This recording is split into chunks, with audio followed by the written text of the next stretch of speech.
नमस्कार, एक बार फिर आप सभी का स्वागत है आपके अपने ऑफिशियल यूट्यूब चैनल परम अखिल क्लासेस में। जीएस का एक प्रैक्टिस सेट ऑलरेडी हम लोग देख चुके हैं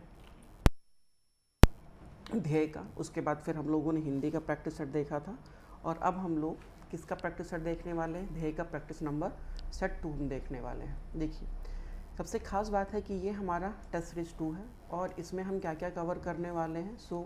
इसमें समान अध्ययन के साथ में हम फुल टेस्ट होगा और आपका करंट अफेयर होगा। ये करंट अफेयर फरवरी 2023 का होगा। इससे पहले हम लोगों ने जनवरी का करंट अफेयर अपने फर्स्ट वाले मॉक टेस्ट में देखा था।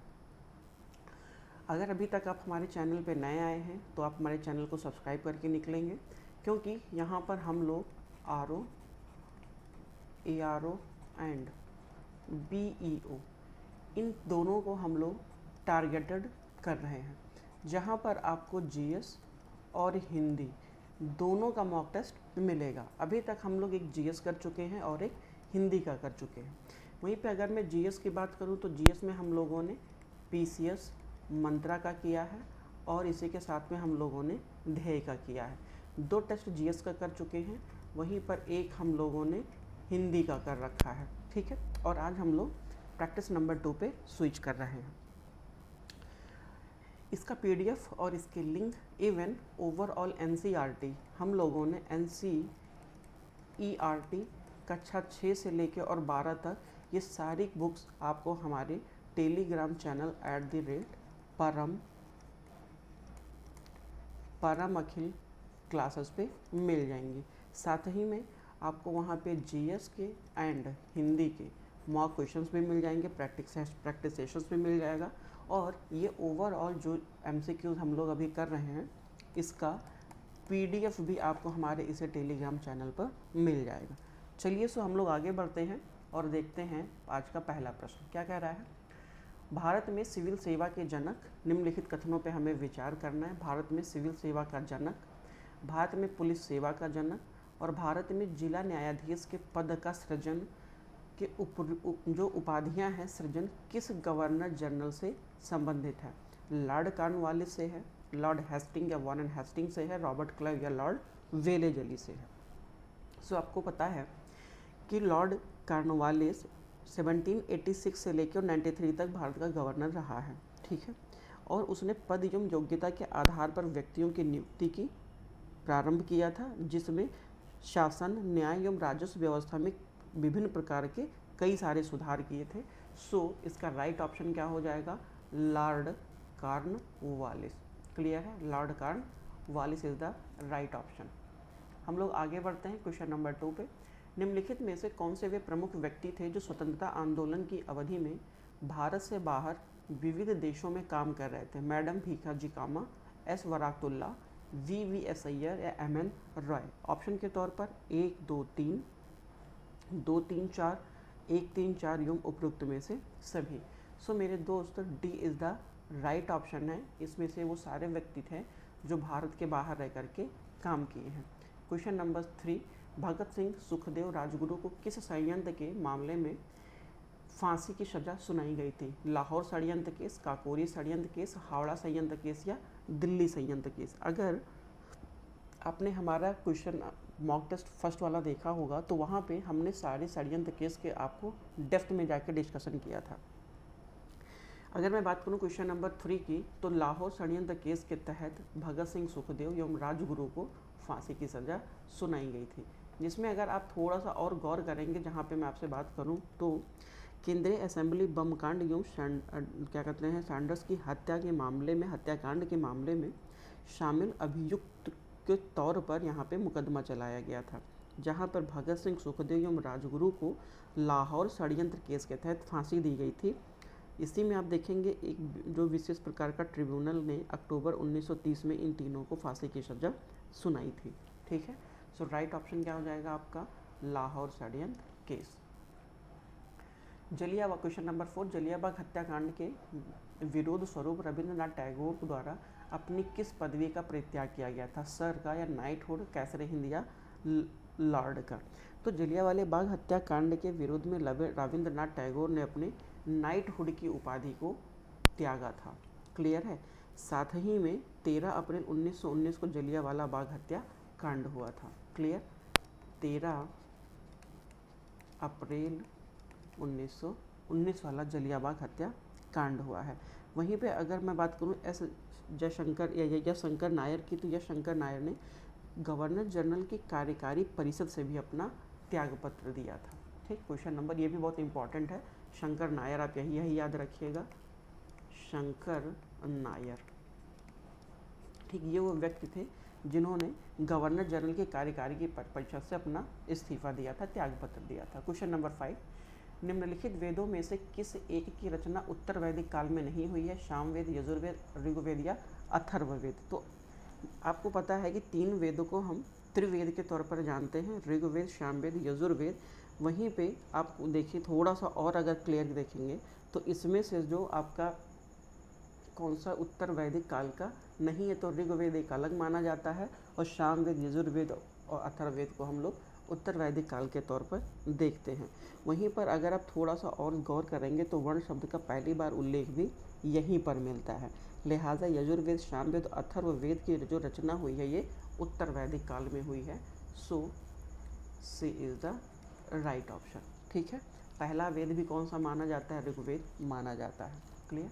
आगे बढ़ते हैं क्वेश्चन नंबर 7 पे। निम्नलिखित में से किस एक को बौद्ध धर्म का इंसाइक्लोपीडिया कहा जाता है? क्वेश्चन नंबर 6, सूत्र पिटक, विनय पिटक या अभिधम्म पिटक को? देखिए एक चीज़ है, इन तीनों को तो पहली बात क्या जाना जाता है? त्रिपिटक कहा जाता है। ठीक है, इन तीनों को मिला के त्रिपिटक कहा जाता है, सूत्र पिटक, विनय पिटक एवं अभिधम्म पिटक। और इनमें से सूत्र पिटक को बौद्ध धर्म का इंसाइक्लोपीडिया कहा जाता है। ठीक है, सूत्र पिटक को बौद्ध धर्म का इंसाइक्लोपीडिया कहते हैं। अर्थशास्त्र में वर्णित कुछ प्रमुख तीर्थ तथा उनके प्रमुख युग्मों में आपको सुमेलित करना है। देखिए मैं बहुत डेप्थ में नहीं जा रहा हूँ क्योंकि आज कोशिश है कि पूरा का पूरा मॉक टेस्ट हम लोग इसी वाले सीरीज में कवर करें। 140 प्रश्न हैं जहाँ पे हम मैथ और रीजनिंग के क्वेश्चंस को स्किप करके बाकी उन सारे क्वेश्चंस को कवर करने की कोशिश करते हैं। सो इसीलिए यहाँ पे हम लोग बहुत डेप्थ में नहीं, जितनी हमारी जानकारी या काम की ज़रूरतें हैं उसी पर हम बहुत ज़्यादा फोकस करेंगे। अर्थशास्त्र में वर्णित कुछ प्रमुख तीर्थ एवं उनके जो उनका मीनिंग था या उनके अर्थ हैं या उनके अध्यक्षों के तौर पर यहाँ पे मेंशन किया गया है। क्वेश्चन नंबर 7, अकारा अध्यक्ष, सोना अध्यक्ष एवं सीता अध्यक्ष, खानों का अध्यक्ष, बूचड़ खानों का अध्यक्ष या राजकीय कृषि भूमि का अध्यक्ष। सो हमें बहुत तो कुछ नहीं पता, लेकिन एक चीज़ पता है कि मौर्य काल में जो शासन व्यवस्था थी वो बहुत ही ज़्यादा केंद्रीकृत शासन व्यवस्था थी और इनके अनेक जो विभाग थे इनके या काम को आसान बनाने के लिए विभिन्न प्रकार के विभागों को बांटा गया था और उन विभागों को क्या कहा जाता था? तीर्थ कहा जाता था। तो तीर्थ शब्द किसके लिए है?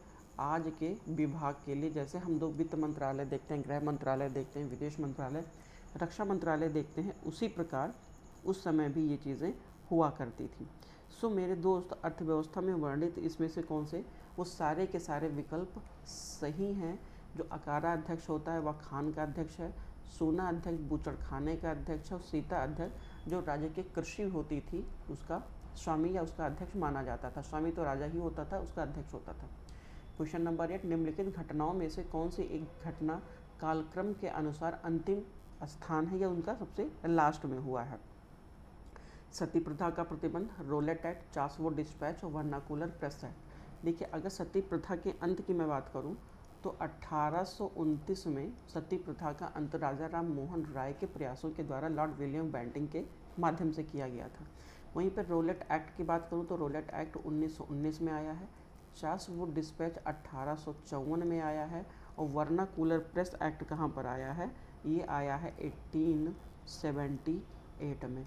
सो सबसे अंतिम स्थान पे पूछ रहा है, मतलब यहाँ पे सबसे लेटेस्ट में कौन हुआ है? तो सबसे जो लेटेस्ट घटना हुई है वो रोलेट एक्ट है 1919 का। आगे क्वेश्चन नंबर 9, सुप्रसिद्ध भक्त कवि गोस्वामी तुलसीदास निम्न में से किसके समकालीन थे? अकबर, बाबर, जहांगीर या उपयुक्त में से कोई नहीं। तो जो गोस्वामी तुलसीदास थे ये अकबर एवं जहांगीर दोनों के समकालीन रहे हैं। ठीक है, अकबर और जहांगीर के। सो अगर मैं बात करूं समकालीन नहीं थे तो वो बाबर के समकालीन नहीं थे। क्लियर? क्वेश्चन नंबर 10 पे हम लोग आ रहे हैं। बनारस में हिंदू कानून एवं दर्शन हेतु वर्ष 1791 में एक संस्कृत कॉलेज की स्थापना की गई थी, वह किसके माध्यम से किया गया? ऑप्शन है डेविड हेयर, राजा राम मोहन राय, या जोनाथन डंकन, राधाकांत देव। ठीक, आपको सही उत्तर बताना है। सो थोड़ा सा इसका डिस्क्रिप्शन हम सुन लेते हैं। बनारस में हिंदू कानून एवं दर्शन को लेकर के 1791 में एक संस्कृत विद्यालय की स्थापना की गई थी, किसके माध्यम से?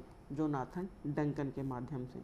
वहीं राजा राम मोहन राय और डेविड हेयर, ठीक, तो राजा राम मोहन राय और डेविड हेयर, इन दोनों के माध्यम से कलकत्ता का, ठीक, इन दोनों के माध्यम से कलकत्ता का हिंदू कॉलेज,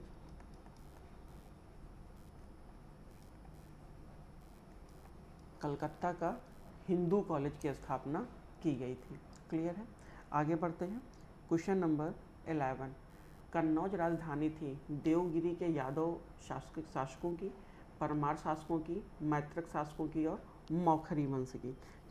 आपको आंसर बताना है। मौखरी वंश के शासकों में हरिवर्मा, आदित्य वर्मा, ईशान वर्मा और सर्ववर्मा, ये लोग प्रमुख रहे हैं। कौन कौन प्रमुख रहा है? हरिवर्मा,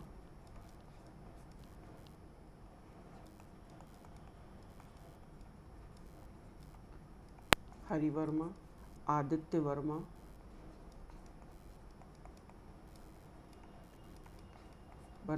ईशान वर्मा और सर्ववर्मा, ये इसके कुछ प्रमुख शासक रहे हैं। वहीं पर अगर मैं इनकी राजधानियों की बात करूं तो इस वंश की जो स्थापना रहा है वो उत्तर गुप्त काल के पतन के बाद प्रारंभ हुई है। किसकी राजधानी रही है? तो ये रहा है मौखरी वंश की। ठीक, आगे बढ़ते हैं। क्वेश्चन नंबर 12, सूची 1 को मिलान करना है। रचनाएं दी हुई हैं और रचनाओं के साथ में कह रहा है कि उनके रचनाकार कौन लोग हैं। कुमारपाल चरित, कर्पूर मंजरी, ललित विग्रह राज, पृथ्वीराज रासो। मेरे दोस्त, अगर मुझे इतना पता है कि पृथ्वीराज रासो ये है, किसकी रचना है? चंद्रवर दाई की है। हम क्या देखें कि डी का तीसरा है, तो डी का तीसरा, तो ए इज़ द राइट ऑप्शन। हमें बहुत कुछ जानने की ज़रूरत नहीं पड़ी और इसी के माध्यम से हमारा ये ऑप्शन सही हो गया। कैलाश मंदिर एलोरा के संदर्भ में निम्नलिखित कथनों में से कौन सा एक कथन सही है या द्रविड़ शैली में निर्मित है? इस मंदिर का निर्माण राष्ट्रकूट शासक कृष्ण प्रथम ने करवाया है। सही है या गलत है, ये आपको बताना है। मेरे दोस्त, जो कैलाश मंदिर है और ओवरऑल ये एलोरा में जो स्थित एलोरा का जो कैलाश मंदिर है, ये द्रविड़ शैली में निर्मित है और इसकी स्थापना किसने करवाया है? तो इसकी स्थापना राष्ट्रकूट शासक कृष्ण प्रथम ने के द्वारा करवाया गया था। ये भी सही है, तो इसका राइट ऑप्शन क्या हो जाएगा? सी इसका राइट ऑप्शन है। आगे बढ़ते हैं। क्वेश्चन नंबर 14, निम्नलिखित युग्मों में से कौन सा सही सुमेलित नहीं है? मध्यकाल के संत और उनका कार्यक्षेत्र के बारे में आपको बताना है। एक है शंकरदेव असम, मलूकदास राजस्थान, नरसिंह मेहता गुजरात, नामदेव महाराष्ट्र। कौन सा सुमेलित नहीं है? बस आपको ये बताना है। ऑप्शन के तौर पे कुछ भी नहीं मिलेगा देखने को। मूलक दास का जो जन्म हुआ है ये इलाहाबाद के कड़ा में हुआ है। ठीक, कहाँ पर हुआ है? इलाहाबाद का जो कड़ा जिला है, अरे इलाहाबाद का कड़ा वाला क्षेत्र है, वहाँ पर हुआ था। और इनका मूलतः जो कार्यक्षेत्र रहा है वो उत्तर प्रदेश रहा है। बाकी के सारे ऑप्शन क्या हैं? वो सही हैं। ठीक है। क्वेश्चन नंबर 15, निम्नलिखित सल्तनत कालीन शासकों में से किस एक के राज्यारोहण के साथ ही सल्तनत काल में साम्राज्यवादी युग का आरंभ माना जाता है? क्वेश्चन नंबर 15, अलाउद्दीन खिलजी, बलबन, नसीरुद्दीन महमूद या मोहम्मद बिन तुगलक। ठीक है। अगर आप देखेंगे अलाउद्दीन खिलजी को, तो अलाउद्दीन खिलजी से जस्ट पहले कौन सा वंश आया है? गुलाम वंश आया है। ओवरऑल गुलाम वंश आपको देखने को मिला है और गुलाम वंश के जस्ट बाद में क्या आया है? खिलजी वंश आया है।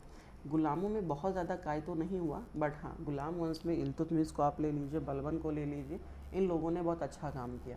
वहीं पे गुलाम वंश के जो संस्थापक रहा है वो कौन है? कुतुबुद्दीन ऐबक रहा है। लेकिन ये पूछ रहा है कि राज्यारोहण के साथ सल्तनत काल का विस्तारवादी युग आरंभ हुआ है, वो अलाउद्दीन खिलजी माना जाता है, क्योंकि अलाउद्दीन खिलजी की जो पॉलिसी रही हैं वो बहुत ज़्यादा विस्तारवादियाँ रही हैं। इसका जो ओवरऑल एक तरीके से टाइम पीरियड है वो 1296 से लेकर के 316 है, 1296 से लेकर के 1316, ठीक है। वहीं पे अगर गुलाम मौत देखेंगे तो 1209 से लेकर के 1290 के आसपास तक लगभग माना जाता है। क्लियर। मुगल काल में मदद ए मास से के संबंध में निम्नलिखित कथनों में से कौन सा कथन सही है? इसका तात्पर्य विद्वानों को प्रदान की जाने वाली राजस्व मुक्त अनुदत्त भूमि से है। यह भूमि हस्तांतरित नहीं होती थी, ग्राही के पास यह भूमि आनुवांशिक रूप से रहती थी। उपर्युक्त में कौन सा कथन सही है? सो ऑप्शन नंबर डी इसका सही है कि सारे कथन सही हैं। जो मदद ए मास हुआ है मुगल काल में, इसका तात्पर्य विद्वानों को प्रदान की जाने वाली राजस्व मुक्त अनुदान जो अनुदत्त भूमि मानी गई है, यह भूमि हस्तांतरित नहीं होती थी, इसे अपने पास ही रखना होता था और ग्राही के पास यह भूमि आनुवांशिक रूप से चलती रहती थी। तो इसके सारे के सारे कथन क्या हैं, वो सही हैं। क्वेश्चन नंबर 16 का डी। क्वेश्चन नंबर 17, निम्नलिखित कथनों में से किस एक स्थापना का मुख्य उद्देश्य ब्रिटिश अधिकारियों को भारतीय भाषाओं में शिक्षा प्रदान करना था? क्वेश्चन नंबर 17 ऑप्शन है fort William college Calcutta, Mohammedan Anglo oriental college Aligarh, Mayo college Delhi और दिल्ली कॉलेज दिल्ली। सो अगर आप थोड़ा सा गौर करेंगे तो लॉर्ड वेलेजली ने एक कॉलेज बनवाया था 1800 में, फोर्ट विलियम कॉलेज। और फोर्ट विलियम कॉलेज कहाँ पर बनवाया गया है? कलकत्ता में। किसने बनवाया है? 1800 में, ठीक, 1800 में, मैं लिख दे रहा हूँ 1800 में वेलेजली के द्वारा, 1800 में वेलेजली के द्वारा फोर्ट विलियम कॉलेज की स्थापना की गई थी और इसका मुख्य उद्देश्य था भारतीय भाषाओं में ब्रिटिश अधिकारियों को शिक्षा प्रदान करना। क्लियर। क्वेश्चन नंबर 18, निम्नलिखित में से कौन सा एक सही सुमेलित नहीं है? समाचार पत्रियों भाषा, भारत मित्र हिंदी, प्रजा मित्र गुजराती, राष्ट्रमत मराठी और नायक अंग्रेजी। तो नायक जो भाषा है ये बंगाली भाषा में लिखी गई थी, हमें ये पता है, ये अंग्रेजी में नहीं थी। ये किस में थी? ये बंगाली में थी, बंगाली भाषा में। राजा राम मोहन द्वारा, so D is the right option, नहीं पूछा है हमसे। राजा राम मोहन द्वारा धार्मिक आधार पर भेदभाव करने वाली जूरी अधिनियम का घोर विरोध किया गया। यह अधिनियम कब पारित किया गया था? सो 1929 में, 1829 में, 1826, 1830, 1831 में। राजा राम मोहन राय द्वारा धार्मिक आधार पर भेदभाव करने वाली जूरी अधिनियम का घोर विरोध किया गया था और यह अधिनियम 1826 में पारित किया गया। इस अधिनियम की सबसे खास बात यह रही है कि किसी भी ईसाई व्यक्ति, यानी जो यूरोपीय है भारत में आके, किसी भी ईसाई की सुनवाई किसी हिंदू या मुस्लिम न्यायाधीश के द्वारा नहीं की जा सकती थी। क्लियर। सो हमें याद रखना है वर्ष 1826, तो B is the right option. Question number 20, भारतीय राष्ट्रीय आंदोलन से संबंधित निम्नलिखित संस्थाओं संगठनों को उनकी स्थापना वर्ष के अनुसार पहले से बाद के क्रम में व्यवस्थित कर कूट की सहायता से सही उत्तर का आपको चयन करना है। वेद समाज, Mohammedan literary society, Asiatic society, प्रार्थना समाज एवं तत्वबोधनी सभा। क्वेश्चन नंबर 20, और इनको हमें सीक्वेंस वाइज में लगाना है। तो वेद समाज की अगर मैं बात करूँ स्थापना कब की गई है, तो वेद समाज की स्थापना 1864 में किया गया है। मोहम्मडन लिटरेरी सोसाइटी की स्थापना 1863 में किया गया है। एशियाटिक सोसाइटी की स्थापना 1784 में किया गया है। Mohammedan literacy society 1863। प्रार्थना समाज की स्थापना कब की गई है, तो 1867 में किया गया है। तत्वबोधनी सभा की स्थापना कब की गई है, तत्वबोधनी सभा की स्थापना 1839 में किया गया है। ठीक, और किसके माध्यम से किया गया था, तो वेद समाज की जो स्थापना की गई है ये डॉक्टर श्री धरालू नायडू के माध्यम से किया गया था। एशियाटिक सोसाइटी विलियम जोन्स ने किया है। तत्वबोधनी सभा देवेंद्रनाथ ठाकुर ने किया है। मोहम्मडन लिटरेरी सोसाइटी की स्थापना अब्दुल लतीफ़ ने किया है। वहीं प्रार्थना समाज की स्थापना आत्माराम पांडु रंगा के द्वारा किया गया था। So A is the right option. Clear, A is the right option. ठीक, आगे बढ़ते हैं। क्वेश्चन नंबर 21 निम्नलिखित कथनों में से कौन सा एक सही सुमेलित नहीं है?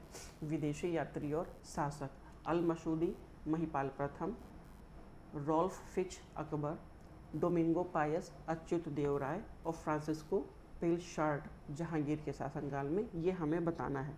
सो 21 का जो राइट ऑप्शन है वो क्या है?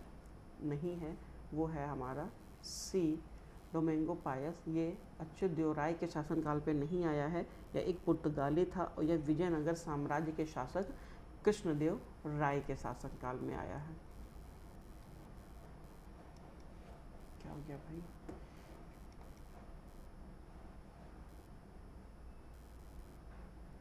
One second.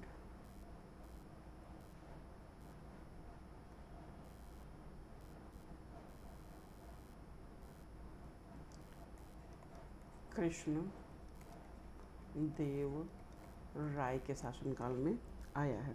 वहीं पे अगर मैं बात करूं अल मसूदी की, तो अल मसूदी बगदाद का था। ये कहाँ का है? मैं इधर लिख दे रहा हूँ, ये अल मसूदी बगदाद का है। डोमेंसो पायस ये कहाँ का है? तो ये पुर्तगाल का है। ये पुर्तगाल का है। रोल्फ फिच ये कहाँ का है? तो ये अंग्रेजी व्यक्ति, ये अंग्रेजी व्यापारी रहा है जो किसके शासनकाल में आया था? अकबर के। और फ्रांसिस्को पिलशार्ट की अगर मैं बात करूँ तो ये कहाँ का है? ये है डच का। ठीक, आगे बढ़ते हैं। Question number 22। उत्तराखंड के कुमायूं प्रक्षेत्र में या कुमायूं क्षेत्र में अवस्थित मिलाम हिमनद से कौन सी एक नदी का उद्गम स्थल होता है? शारदा नदी, नुब्रा नदी, मंदाकिनी नदी या मानस नदी। ठीक है, आगे बढ़ते हैं हम लोग।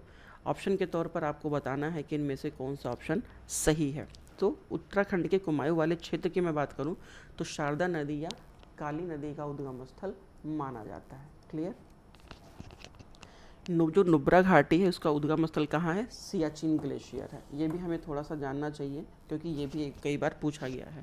ठीक, नुब्रा घाटी सियाचिन ग्लेशियर है, मैं लिख दे रहा हूँ। नुब्रा घाटी सियाचिन ग्लेशियर का है। मंदाकिनी जो है ये सुमेरु ग्लेशियर से निकलती है। क्लियर? आगे बढ़ते हैं।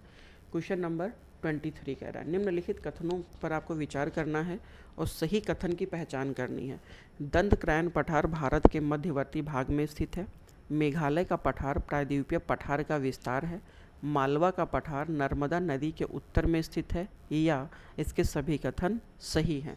सो अगर मेरे दोस्त मैं इन कथनों पर विचार करूं तो इसके सारे के सारे स्टेटमेंट सही हैं कि दंडक्रैन का पठार भारत के मध्यवर्ती भाग में स्थित है। मेघालय के पठार प्रायद्वीपीय पठार का विस्तार है। वहीं मालवा का पठार नर्मदा नदी के उत्तर में स्थित है। सो इसका राइट ऑप्शन क्या हो जाएगा? डी, इसके सभी कथन सही हैं। क्वेश्चन नंबर 24 भारत के पश्चिमी तट पर स्थित निम्नलिखित नगरों में से कौन सा एक सबसे दक्षिण में स्थित है?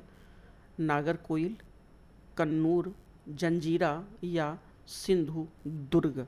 सो इसका जो राइट ऑप्शन हो जाएगा, थोड़ा सा अगर जंजीरा की बात करूँ तो जंजीरा कहाँ पर है? ये है महाराष्ट्र में। ठीक, ये है, इंग्लिश तो बहुत बड़ा हो गया, महाराष्ट्र में है। वहीं पे सिंधु दुर्ग कहाँ पर है? तो ये भी महाराष्ट्र में है और जंजीरा भी महाराष्ट्र में है। नागरकोइल ये तमिलनाडु में है। और वहीं पे कन्नूर कहाँ पर है? तो कन्नूर स्थित है केरल में। तो ये कह रहा है सबसे दक्षिण में क्या होगा? तो सबसे दक्षिण वाला जो हमारा पॉइंट है वो लगाना है, तो हमारा ये हो जाएगा केरल। यानी 24 का क्वेश्चन नंबर ए नागरकोइल ये सबसे लास्ट में है। ये पूरा पश्चिमी तट में स्थित नगरों का उत्तर से दक्षिण क्रम, तो उत्तर से दक्षिण क्रम में कौन सा ऑप्शन आ जाएगा? ए नागरकोइल। आगे बढ़ते हैं। क्वेश्चन नंबर 25 हमारा क्वेश्चन कह रहा है कि पूना की संधि 1817 निम्नलिखित में से किसका परिणाम था? प्रथम आंग्ल मराठा युद्ध का, द्वितीय आंग्ल मराठा युद्ध का, तृतीय आंग्ल मराठा युद्ध का, या इनमें से कोई नहीं।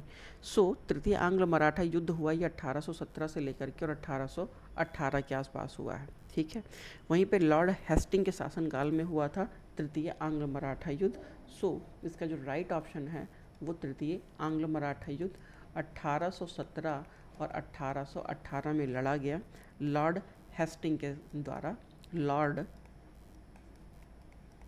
हेस्टिंग के द्वारा, और यहीं से मराठा का पतन हुआ था। यहीं इस युद्ध में पेशवा बाजीराव द्वितीय पराजित हुआ और उसने अंग्रेज़ों के साथ में पूना की संधि कर ली थी, और इसी शर्त के फलस्वरूप जो पेशवा वाला पद रहा है उसे समाप्त कर दिया गया था। क्लियर? ये थोड़ा सा इम्पॉर्टेंट क्वेश्चन है, याद रखिएगा। क्वेश्चन नंबर 26, निम्नलिखित कथन दिए गए हैं। इन कथनों में आपको ए और आर के बारे में सोचना है, यानी कि क्या दूसरा कथन पहले वाले कथन को एक तरीके से सेटिस्फाइड कर रहा है या नहीं कर रहा है। कथन ए है, धूमकेतु मात्र सूर्य की तरफ बढ़ते समय ही दिखाई पड़ते हैं। आर कह रहा है कारण कि सूर्य की किरणें इन गैसों को चमकीला बनाती हैं। ठीक है, सो इसका जो राइट ऑप्शन है वो दोनों स्टेटमेंट तो सही है, और इसकी आर ए की व्याख्या भी करता है। So statement number A is the right option. Clear? 1 second. So is the right option. Question number 27 हमारा क्वेश्चन क्या कह रहा है? 27 है कि आपको मिलाना है जनजाति के उनकी क्षेत्र कौन सा है। खस, तमरिया, लिम्बूस या अंगामी सुमेलित है। तो खस कहाँ की है ये हम जान जाएंगे। सो हमें इतना पता है कि जो खस है ये उत्तराखंड, हिमाचल प्रदेश और जम्मू कश्मीर वाले क्षेत्र की है। सो ये सुमेलित नहीं है। तो ये कहाँ पर है? ये है UK, Uttarakhand, HP, Himachal Pradesh and JK, Jammu Kashmir. अगर मैं तमरिया की बात करूँ तो तमरिया कहाँ की है? ये झारखंड की है, तो ये वाला स्टेटमेंट इसका सही है। लिम्बूस कहाँ का है? तो लिम्बूस सिक्किम का है। लिम्बूस सिक्किम का है। वहीं अंगामी ये नागालैंड का है। नागालैंड, नागा नहीं होता, नागालैंड, ये नागालैंड का है। क्वेश्चन नंबर 28, निम्नलिखित में से कौन सा 21 समूह की फसल रबी समूह के अंतर्गत आती है? जौ, चना, मटर, सरसों, चावल, चना, सरसों, ज्वार, बाजरा, गेहूं, आलू, मक्का, तरबूज, मटर, आलू और मक्का। तो हमें इतना पता है कि जो रबी वाली फसल होती है वो गेहूं से संबंधित है। तो क्या गेहूं है कहीं पे? तो हमें दिख रहा है कि शायद गेहूं एक जगह पर है, और वो कहाँ पर है? 28 का। रबी की फसलों में गेहूं, जौ, चना, मटर, सरसों, मसूर, आलू, ये फसलें शामिल हैं। और इन फसलों में बुआई जो है वो अक्टूबर नवंबर में और कटाई मार्च अप्रैल में होता है। ठीक, कब से स्टार्ट होता है? तो अक्टूबर नवंबर से ले करके और कहाँ तक? मार्च से अप्रैल तक। ठीक, सो जौ, चना, मटर, सरसों ये सब के सब किसके अंतर्गत आते हैं? रबी फसल के अंतर्गत आते हैं। क्वेश्चन नंबर 29, निम्नलिखित में से निम्नलिखित कथनों में कौन सा गर्म झरना नहीं बल्कि एक कृत्रिम झील है? मणिकर, कड़क, कोडाई कोनाल, ताप्ता पानी या ब्रजेश्वरी। ये आपको बताना है कि 29 में कौन सा है। तो अगर मैं बात करूं कोडाई कनाल की, तो कोडाई कनाल तमिलनाडु में स्थित ताजे पानी की एक झील है। ये कहाँ पर है? तो ये है तमिलनाडु में। ठीक, ये तमिलनाडु में स्थित है। वहीं पे अगर मैं मणिकर्क कड़क की बात करूँ तो मणिकर्क कहाँ है? ये है हिमाचल प्रदेश में। वहीं तप्ता पानी ये है उड़ीसा में, ये उड़ीसा में स्थित है। और ब्रजेश्वरी ये महाराष्ट्र में स्थित है। ये कहाँ पर स्थित है? महाराष्ट्र में स्थित है। और इसका जो राइट ऑप्शन है वो कौन सा है? B is the right option. Kodaikanal ये कैसा है? जो कोडाई कनाल है ये ताजे पानी की एक झील है, वो कृत्रिम झील है। ठीक, मानव निर्मित झील है। क्वेश्चन नंबर 30, झारखंड के पूर्वी सिंहभूम जिले में स्थित जादूगोड़ा किसके लिए प्रसिद्ध है? ये मोस्ट इम्पॉर्टेंट है जो जादूगोड़ा है, और ये हम सबको पता है कि ये किसके लिए इम्पॉर्टेंट है। ये भी इम्पॉर्टेंट है कि ये कहाँ पर है, तो ये झारखंड में है। और जादूगोड़ा किसके लिए इम्पॉर्टेंट है? यूरेनियम के उत्खनन के लिए। यहाँ पे हमको प्रश्न देखने की ज़रूरत भी नहीं है कि प्रश्न क्या कह रहा है। क्लियर? ये इम्पॉर्टेंट है यूरेनियम के उत्खनन के लिए Jaduguda. Clear? Most important question है, और ये पीसीएस का पेट क्वेश्चन है। कहाँ पर है ये झारखंड में के सिंहभूमि में। कह रहा है कि जो सन स्पॉट साइकिल औसतन कितने वर्षों का होता है? 21 वर्ष, 11 वर्ष, 15 वर्ष या 25 वर्ष, तो ये हम सबको पता ही है, बहुत नॉर्मल सा है कि जो सन स्पॉट जो सन स्पॉट है या स्वरकलंक चक्र है, ये कितने वर्षों का होता है, तो ये ओवरऑल लगभग 11 वर्षों के आसपास तक का देखा जाता है। क्लियर।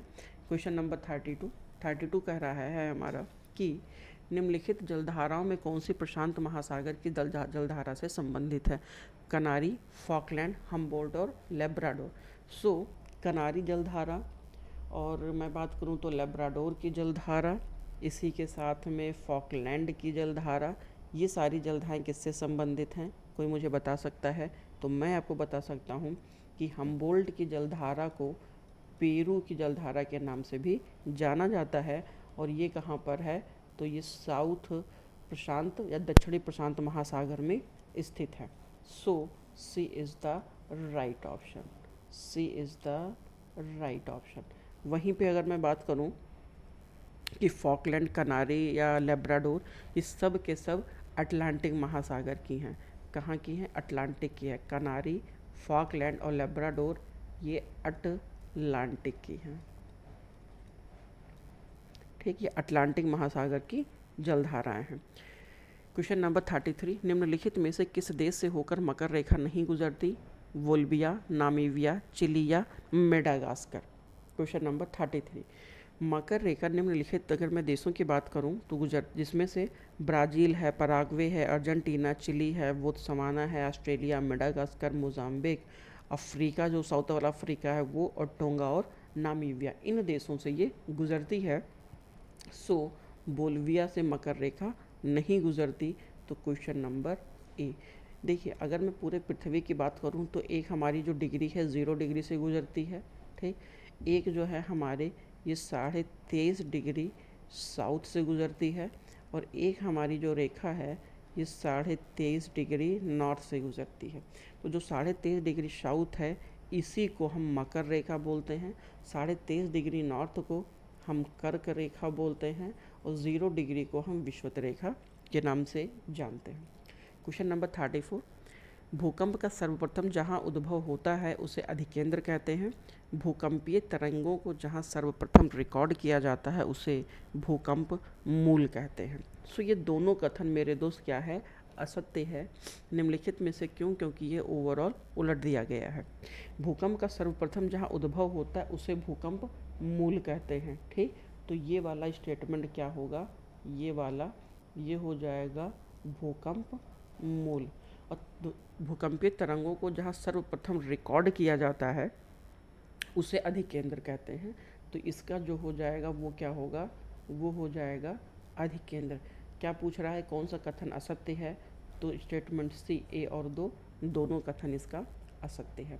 क्वेश्चन नंबर 35, ज्वालामुखी विस्फोट से निकलने वाली गैसों में सर्वाधिक मात्रा में क्या पाई जाती है?